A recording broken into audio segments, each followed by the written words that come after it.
37 minutes long. I'm in it. A long siege. I'm here for 37 minutes. So This is one of D.H. Lawrence. I cannot bear D.H. Lawrence novels, except for Sons and Lovers. But some of his short stories are absolutely extraordinary, as is some of his poetry and criticism. This was made into a film, almost that almost worked, but they spoiled the ending. It's The Rocking Horse Winner. There was a woman who was beautiful, who started with all the advantages, yet she had no luck. She married for love, and the love turned to dust. She had bonny children, yet she felt they had been thrust upon her, and she could not love them. They looked at her coldly, as if they were finding fault with her, and hurriedly she felt she must cover up some fault in herself. Yet what it was that she must cover up she never knew. Nevertheless, when her children were present, she always felt the center of her heart go hard. This troubled her, and in her manner she was all the more gentle and anxious for her children, as if she loved them very much. Only she herself knew that at the center of her heart was a hard little place that could not feel love, no, not for anybody. Everybody else said of her, "She's such a good mother. She adores her children." Only she herself and her children themselves knew it was not so. They read it in each other's eyes. There were a boy and two little girls. They lived in a pleasant house with a garden, and they had discreet servants, and felt themselves superior to anyone in the neighborhood. Although they lived in style, they felt always an anxiety in the house. There was never enough money. The mother had a small income, and the father had a small income, but not nearly enough for the social position which they had to keep up. The father went into town to some office, but though he had good prospects, these prospects never materialized. There was always the grinding sense of the shortage of money, though the style was always kept up. At last the mother said, "I will see if I can't make something," but she did not know where to begin. She racked her brains and tried this thing and the other, but could not find anything successful. The failure made deep lines come into her face. Her children were growing up. They would have to go to school. There must be more money. There must be more money. The father, who was always very handsome and expressive in his tastes, seemed as if he would be able to do anything worth doing. And the mother, who had a great belief in herself, did not succeed any better, and her tastes were just as expensive. And so the house came to be haunted by the unspoken phrase, "There must be more money. There must be more money." The children could hear it all the time, though nobody said it aloud. They heard it at Christmas, when the expensive and splendid toys filled the nursery. Behind the shining modern rocking horse, behind the smart doll's house, a voice would start whispering, "There must be more money. There must be more money." And the children would stop playing to listen for a moment. They would look into each other's eyes to see if they had all heard. And each one saw in the eyes of the other, too, that they too had heard. There must be more money. There must be more money. It came whispering from the springs of the still swaying rocking horse, and even the horse, bending his wooden champing head, heard it. The big doll, sitting so pink and smirking in her new pram, could hear it quite plainly, and seemed to be smirking all the more self-consciously because of it. The foolish puppy, too, that took the place of the teddy bear. He was looking so extraordinarily foolish for no other reason but that he heard the secret whisper all over the house, "There must be more money." Yet nobody ever said it aloud. The whisper was everywhere, and therefore no one spoke it. Just as no one ever says, "We are breathing," in spite of the fact that breath is coming and going all the time. "Mother," said the boy Paul one day, "why don't we keep a car of our own? Why do we always use uncle's or else a taxi?" "Because we're the poor members of the family," said the mother. "But why are we, mother?" "Well, I suppose, she said slowly and bitterly, it's because your father has no luck. The boy was silent for some time. Is luck money, mother? He asked rather timidly. No, Paul, not quite. It's what causes you to have money. Oh, said Paul vaguely. I thought when Uncle Oscar said filthy lucre, it meant money. Filthy lucre does mean money, said the mother, but it's lucre, not luck. Oh, said the boy. Then what is luck, mother? It's what causes you to have money. If you're lucky, you have money. That's why it's better to be born lucky than rich. If you're rich, you may lose your money. But if you're lucky, you will always get more money. Oh, will you? And is father not lucky? Very unlucky, I should say, she said bitterly. The boy watched her with unsure eyes. Why? He asked. I don't know. Nobody ever knows why one person is lucky and another unlucky. Don't they? Nobody at all? Does nobody know? Perhaps God, but he never tells. You ought to, then. And aren't you lucky either, mother? I can't be if I married an unlucky husband. But by yourself, aren't you? I used to think I was before I married. Now I think I am very unlucky indeed. Why? Well, never mind. Perhaps I'm not really, she said. The child looked at her to see if she meant it, but he saw by the lines of her mouth that she was only trying to hide something from him. Well, anyhow, he said stoutly, I'm a lucky person. Why? Said his mother with a sudden laugh. He stared at her. He didn't even know why he had said it. God told me, he asserted, brazening it out. I hope you did, dear, she said again with a laugh, but rather bitter. He did, mother. Excellent, said the mother, using one of her husband's exclamations. The boy saw she did not believe him, or rather, that she paid no attention to his assertion. This angered him somewhere, and made him want to compel her attention. He went off by himself, vaguely, in a childish way, seeking for the clue to luck. Absorbed, taking no heed of other people, he went about with a sort of stealth, seeking inwardly for luck. He wanted luck. He wanted it. He wanted it. When the two girls were playing dolls in the nursery, he would sit on his big rocking horse, charging madly into space with a frenzy that made the little girls peer at him uneasily. Wildly the horse careered, the waving dark hair of the boy tossed. His eyes had a strange glare in them. The little girls dared not speak to him. When he had ridden to the end of his mad little journey, he climbed down and stood in front of his rocking horse, staring fixedly into its lowered face. Its red mouth was slightly open. Its big eye was wide and glassy bright. Now, he would silently command the snorting steed. Now, take me to where there is luck. Now, take me.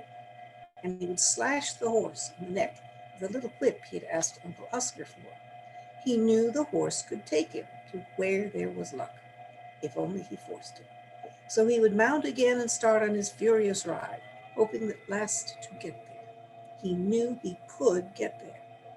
Don't break your horse, Paul, said the nurse. He's always riding like that. I wish he'd leave off, said his elder sister Joan. But he only glared down on them in silence. The nurse gave him up. She could make nothing of him. Anyhow, he was growing beyond her. One day his mother and his Uncle Oscar came in when he was on one of his furious rides. He did not speak to them. Hello, you young jockey, riding a winner, said his uncle. Aren't you growing too big for a rocking horse? You're not a very little boy any longer, you know, said his mother. But Paul only gave a blue glare from his big, rather close-set eyes. He would speak to nobody when he was in full tilt. His mother watched him with an anxious expression on her face. At last he suddenly stopped forcing his horse into the mechanical gallop and slid down. Well, I got there, he announced fiercely, his blue eyes still flaring, and his sturdy long legs straddling the barn. Where did you get to? Asked his mother. Where I wanted to go, he flared back at her. That's right, son, said Uncle Oscar. Don't you stop till you get there. What's the horse's name? Doesn't have a name, said the boy. Gets on without all right? Asked the uncle. Well, he has different names. He was called Sansovino last week. Sansovino, eh? The one the Oscar. How did you know this name? He always talks about horse races with Bassett, said Joe. The uncle was delighted to find that his small nephew was posted with all the racing news. Bassett, a young gardener, who had been wounded in the left foot in the war and had got his present job through Oscar Cresswell, whose Batman he had been, was a perfect blade of the turf. He lived in the racing events, and the small boy lived with him. Oscar Cresswell got it all from Bassett. Master Paul comes and asks me, so I can't do more than tell him so, said Bassett, his face terribly serious, as if he were speaking of religious matters. Does he ever put anything on a horse he fancies? Well, I don't want to give him away. It's a young sport, fine sport, sir. Would you mind asking him yourself? He sort of takes a pleasure in it, and perhaps he'd feel I was giving him away, sir, if you don't mind. Bassett was serious as a church. The uncle went back to his nephew and took him off for a ride in the car. Say, Paul, old man, do you ever put anything on a horse? The uncle asked. The boy watched the handsome man closely. Why, do you think I oughtn't to? He replied. Not a bit of it. I thought perhaps you might give me a tip for the Lincoln. The car sped on into the country, going down to Uncle Oscar's place in Hampshire. Honor bright? Said the nephew. Honor bright, son, said the uncle. Well then, Daffodil. Daffodil? Doubt it, sonny. What about Mirza? I only know the winner, said the boy. That's Daffodil. Daffodil, huh? There was a pause. Daffodil was an obscure horse, comparatively. Uncle? Yes, son. You won't let it go any further, will you? I promised Bassett. Bassett be damned, old man. What's he got to do with it? We're partners. We've been partners from the first. Uncle, he lent me my first 5 shillings, which I lost. I promised him honor bright. It was only between me and him. Only you gave me that 10-shilling note I started winning with. So I thought you were lucky. You won't let it go any further, will you? The boy gazed at his uncle with those big, hot blue eyes set rather close together. The uncle stirred and laughed uneasily. Right you are, son. I'll keep you up private. Daffodil, eh? How much are you putting on him? All except 20 pounds, said the boy. I keep that in reserve. The uncle thought it a good joke. You keep 20 pounds in reserve, do you, you young romancer? What are you betting then? I'm betting 300, said the boy gravely. But it's between you and me, Uncle Oscar. Honor bright? The uncle burst into a roar of laughter. It's between you and me, all right, you young Nat Gould, he said, laughing. And where's your 300? Bassett keeps it for me. We're partners. Are you? And what is Bassett putting on Daffodil? It won't go quite as high as I do, I expect. Perhaps it'll be about 150. What, pennies? Laughed the uncle.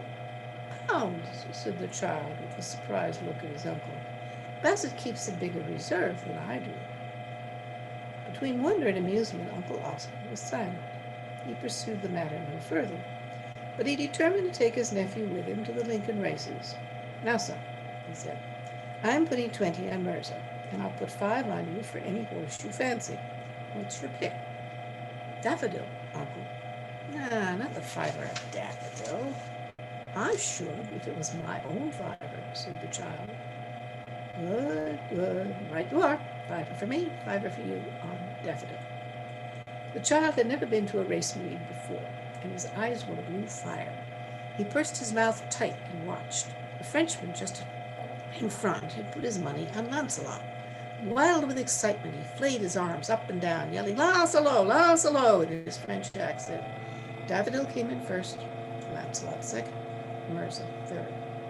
The child, flushed and with eyes blazing, was curiously serene.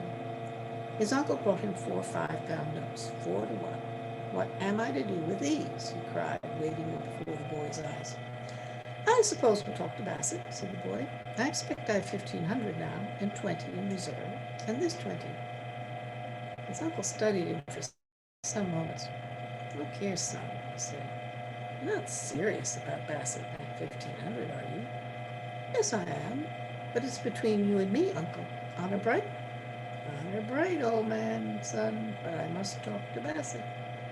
If you'd like to be a partner, Uncle, with Bassett and me, we could all be partners. Only you'd have to promise, honor bright, Uncle, not to let it go beyond us three.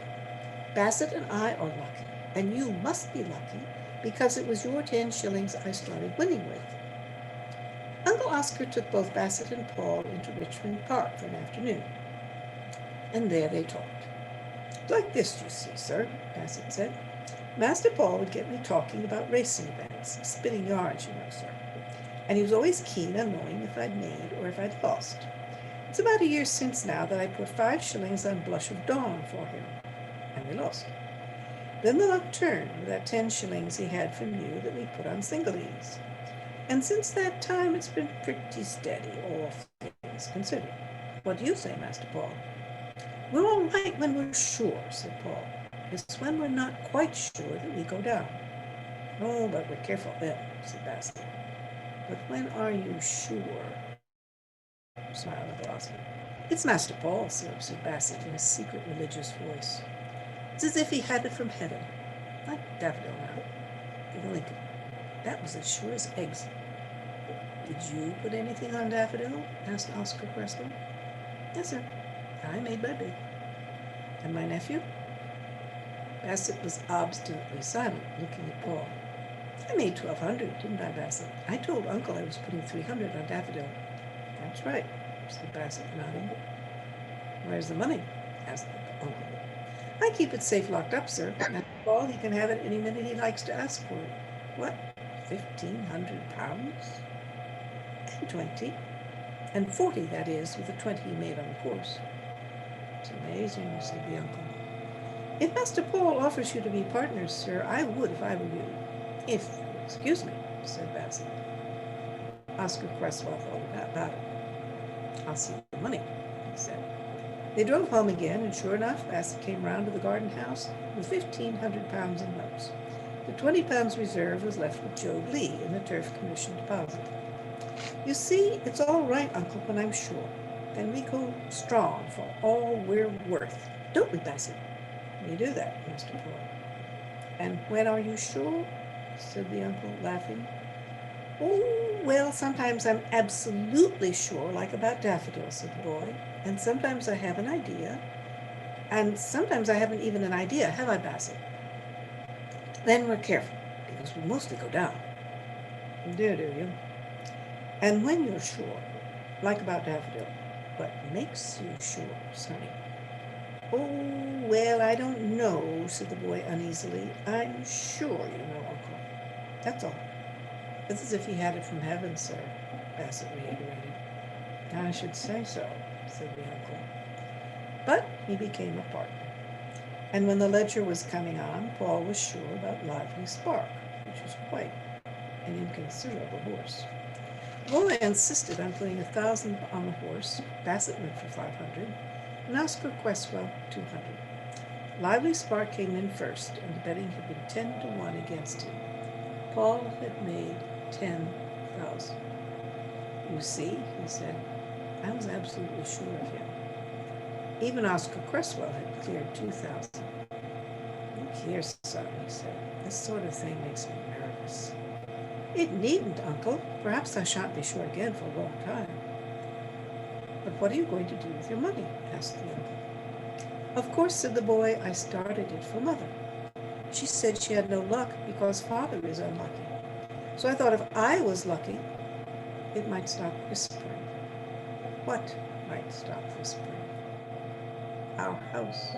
I hate our house for whispering. What does it whisper?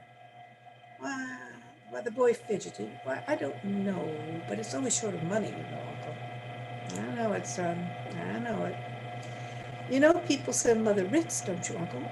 Afraid I do, said the uncle. And then the house whispers like people laughing at you behind your back. It's awful, that is. I thought if I was lucky, you might stop it, added the uncle. The boy watched him with big blue eyes that had an uncanny cold fire in them, and he said never a word. Well then, said the uncle, what are we doing? I shouldn't like Mother to know I was looking, said the boy. Why not, son? She'd stop me. I don't think she would. Oh, and the boy writhed in an odd way. I don't want her to know, Uncle. All right, son. We'll manage it without her. They managed it very easily. Paul, at the other's suggestion, handed over £5,000 to his uncle, who deposited it with the family lawyer, who was then to inform Paul's mother that a relative had put £5,000 into his hands, which sum was to be paid out £1,000 at a time on the mother's birthday for the next 5 years.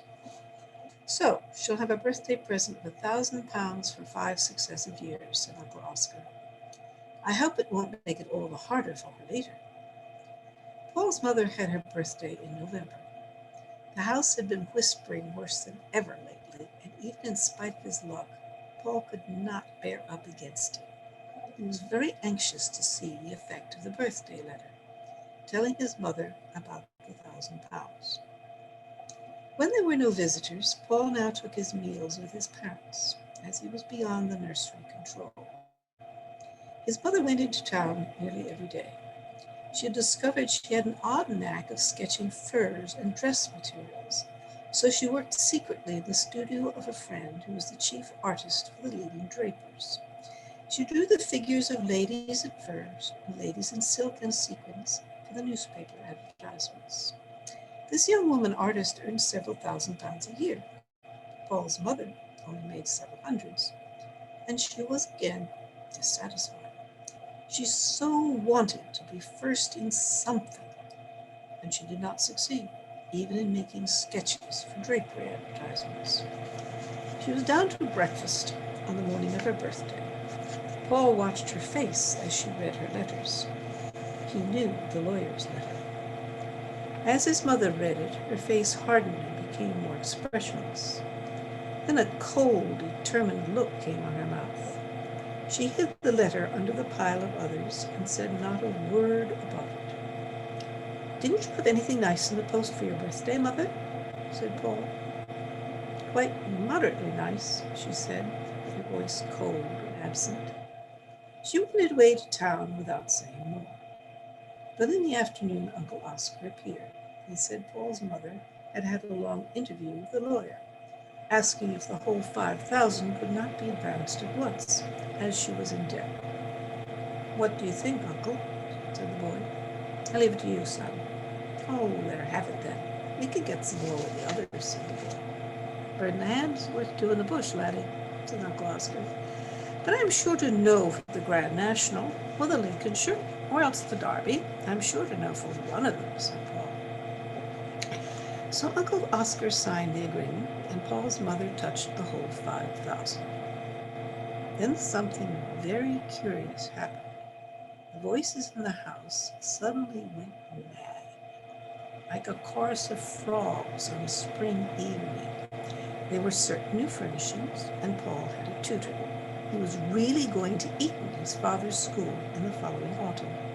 There were flowers in the winter, and a blossoming of the luxury Paul's mother had been used to.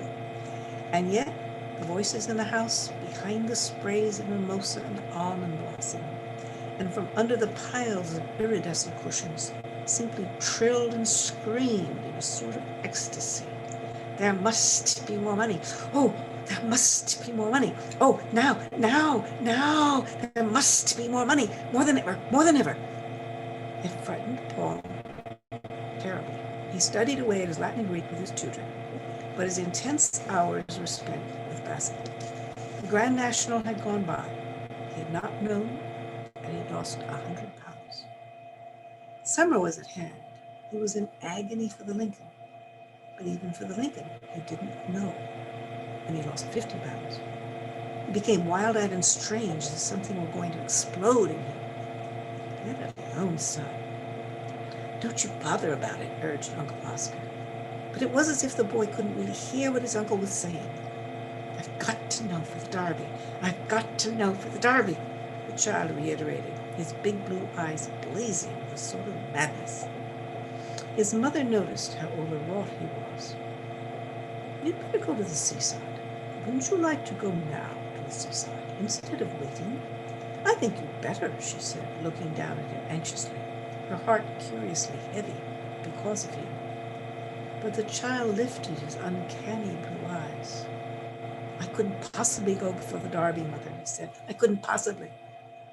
Why not? She said, her voice becoming heavy when she was opposed. Why not? You can still go from the seaside to see the Derby with your Uncle Oscar, if that's what you wish. No need for you to wait here. Besides, I think you care too much about these races. It's a bad sign. My family has been a gambling family, and you won't know till you grow up how much damage it has done. But it has done damage. I shall have to send Bassett away and ask Uncle Oscar not to talk racing to you unless you promise to be reasonable about it. Go away to the seaside and forget it. You're all nerves. I'll do what you like, Mother, so long as you don't send me away till after the Derby, the boy said. Send you away from where? Just from this house? Yes, he said, gazing at her. What a curious child. What makes you care about this house so much suddenly? I never knew you loved it. He gazed at her without speaking. He had a secret within a secret, something he had not divulged, even to Bassett or to his Uncle Oscar. But his mother, after standing undecided and a little bit sullen for some moments, said, Very well, then. Don't go to the seaside till after the Derby, if you don't wish it. But promise me you won't let your nerves go to pieces. Promise you won't think so much about horse racing and events, as you call them. Oh, no, said the boy casually. I won't think much about them, Mother. You needn't worry. I wouldn't worry, Mother, if I were you. If you were me, and I were you, said his mother, I wonder what we should do. But you know you needn't worry, Mother, don't you? The boy repeated. I should be awfully glad to know, she said wearily. Oh, well, you can, you know. I mean, you ought to know. You needn't worry, he insisted. Ought I? Then I'll see about it, she said. Paul's secret of secrets was his wooden horse, that which had no name. Since he was emancipated from a nurse and a nursery governess, he had had his rocking horse removed to his own bedroom at the top of the house. Surely you're too big for a rocking horse, his mother had remonstrated. Well, you see, Mother, till I can have a real horse, I like to have some sort of animal about, had been his quaint answer. Do you feel he keeps you company? She laughed. Oh, yes, he's very good. He always keeps me company when I'm there, said Paul. So the horse, rather shabby, stood in an arrested prance in the boy's bedroom. The Derby was growing near, and the boy grew more and more tense. He hardly heard what was spoken to him. He was very frail, and his eyes were really uncanny. His mother had sudden strange seizures of uneasiness about him. Sometimes, for half an hour, she would feel a sudden anxiety about him that was almost anguish. She wanted to rush to him at once and know he was safe. 2 nights before the Derby, she was at a big party in town, when one of her rushes of anxiety about her boy, her firstborn, gripped her heart till she could hardly speak. She fought with a feeling might and main, for she believed in common sense, but it was too strong. She had to leave the dance and go downstairs to telephone to the country. The children's nursery governess was terribly surprised and startled at being rung up in the night. Are the children all right, Miss Woolman? Oh, yes, they're quite all right. Master Paul, is he all right? He went to bed as right as a trivet. Shall I run up and look at him? No, said Paul's mother reluctantly. No, don't trouble. It's all right. Don't sit up. We shall be home fairly soon. She did not want her son's privacy intruded upon. Very good, said the governess. It was about 1 o'clock when Paul's mother and father drove up to their house. All was still. Paul's mother went to her room and slipped off her white fur cloak. She had told her maid not to wait up for her. She heard her husband downstairs mixing a whiskey and soda. And then, because of the strange anxiety at her heart, she stole upstairs to her son's room. Noiselessly, she went along the upper corridor. Was there a faint noise? What was it? She stood with arrested muscles outside his door, listening. There was a strange, heavy, and yet not loud noise. Her heart stood still. It was a soundless noise, yet rushing, powerful. Something huge and violent hushed motion.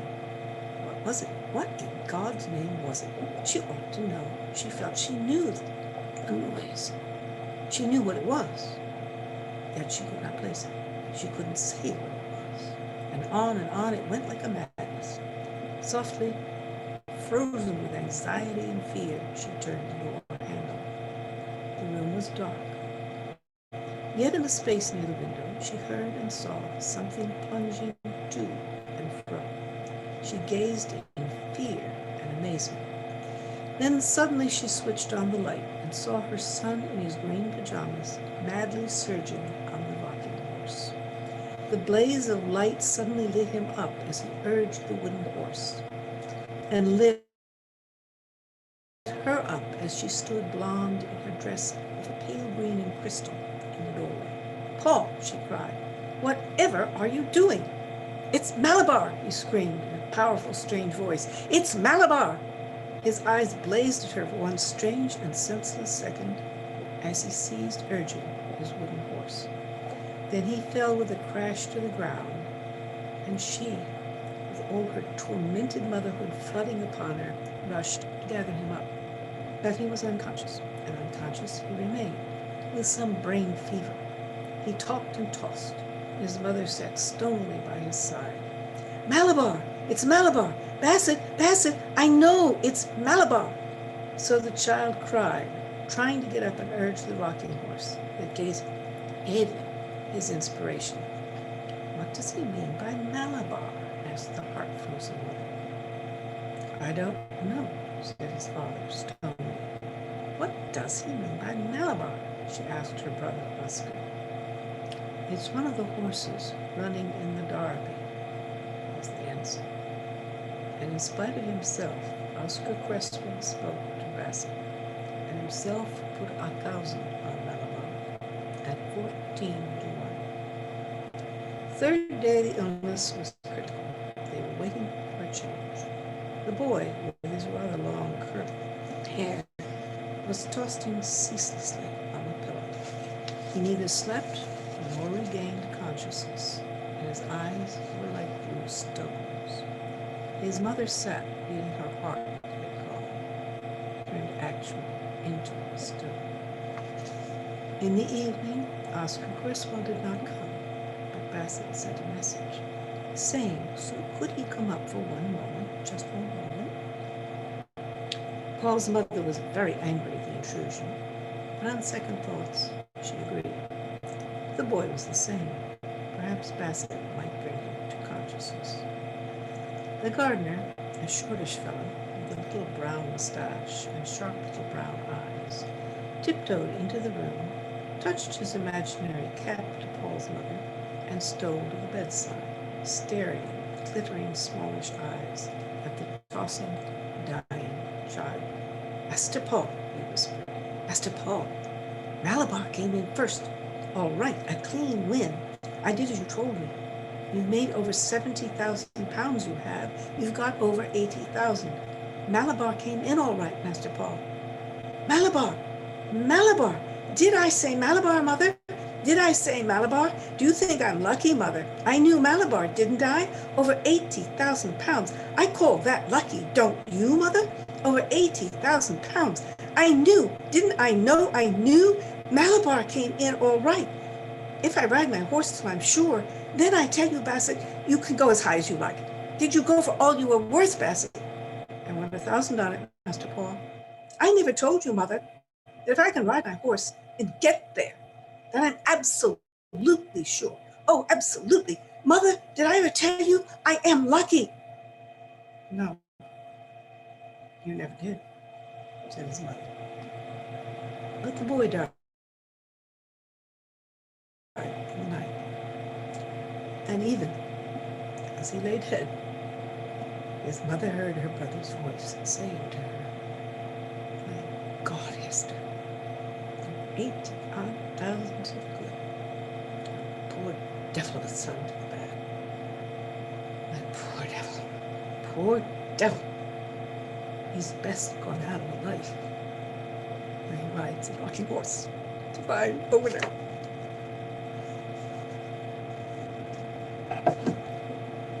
Oh my gosh. Judith. I cannot do that last line, and I have read it over at least a dozen times or more. I cannot do that last line without totally dissolving. The craft, the absolute incredible craft of that story as it builds and builds and builds is incredible. It's a masterpiece. The beginning especially, Judith, reminded me a lot of Peter and Wendy when the darlings sit to calculate they can afford children at all. And they've had Wendy, and still the father is doing the accounts to make sure they can keep. And I think that it is sort of glossed over how that was an actual conversation many families had to have Well, about children in their household. well, you see, this is post World War One, but it comes from that Edwardian sense that you get, that you see in the Fosse Jaw Girls and so on. This thing that Orwell wrote, this feeling in late Victorian and early Edwardian times that the rich had a slightly guilty feeling about their money, like a dog with a stolen bone. And the insecurity of a time when you had to keep up appearances and you had to have a certain level of this, that, and the other, whatever level you decreed that you belonged in or wished to aspire to. And as I wrote to Mike, the novel of Saki's called The Unbearable Bassington. People think, even as clever a man as Noel Coward thought that Saki was celebrating the life of the Edwardian and pre-World War I upper classes of England, but he was not. If you read the stories with care, he was mordantly criticizing them for this graspingness. And the first line of The Unbearable Bassington, you were introduced again to the mother, to Mrs. Bassington. And the first line of it is, I forget her first name, but it's something pretentious. Saki's first name, Saki's names are incredible. That if she had been pressed to describe her soul, would very probably have described her drawing. And that sets the tone of what's going on in that novel, which is about the undevelopment of the hero, this puer eternus who is caught in his narcissistic childlike behavior, and the people around him who are reflecting that Gilded Age, which was the Gilded Age in England as it was the Gilded Age in the United States. Parallel to the Fosse Jaw, we had Mr. Frick, whose gallery is so beautiful, sending the Pinkertons out to break up strikes and things of that nature going on. The underside, which we're seeing now, of the capitalist society. I want to thank everyone who read something out loud tonight. I want to thank everyone who listened to something read out loud tonight. And I love all of you so much. It's insane how much I love you. And I can say that because I am mentally ill, sort of like gay people can call each other Mike. I'm going to set one of these up again for March. So be thinking about what you want to read for March. Natalie, you're welcome. And this was so great. I love you. I'm going to go talk to my husband now, and I'll see you next month. Same. Bye. Thanks, Mike. Bye, everybody. Bye. Nice to meet y'all.